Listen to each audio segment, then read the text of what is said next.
Hello viewers, আসসালামু আলাইকুম। আশা করি সবাই ভালো আছেন। আজ আপনাদের জন্য নিয়ে এলাম খুব সহজ ও সুস্বাদু বোম্বাই মরিচ দিয়ে রসুন আচারের রেসিপি।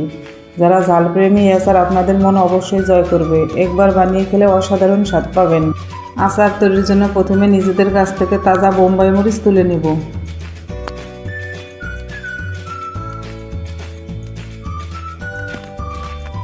এরপর গরম কড়াইয়ে পাঁচফোড়ন হালকা ভেজে তুলে রাখবো। তারপর কড়াইতে সরিষার তেল গরম করে তাতে কাজু বাদাম ও কিশমিশ ভেজে আলাদা করে তুলে নেব।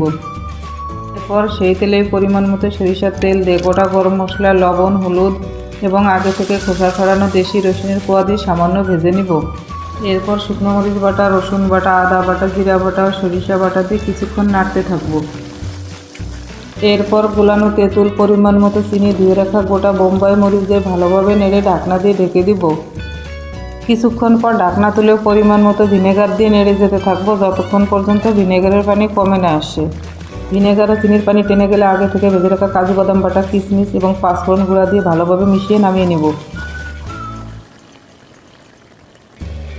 আচার ঠান্ডা করে দীর্ঘদিন সংরক্ষণের জন্য কাঁচের জারে ভরে রাখবো। এভাবে তৈরি হলো সুস্বাদু বোম্বাই মরিচ দিয়ে রসুনের আচার। একবার খেলে মন ভরে যাবে। ঝাল প্রেমীদের জন্য একটি সত্যি বিশেষ রেসিপি। ভিডিওটি ভালো লাগলে অবশ্যই একটি লাইক দিবেন। সবাই ভালো থাকবেন। আল্লাহ হাফেজ।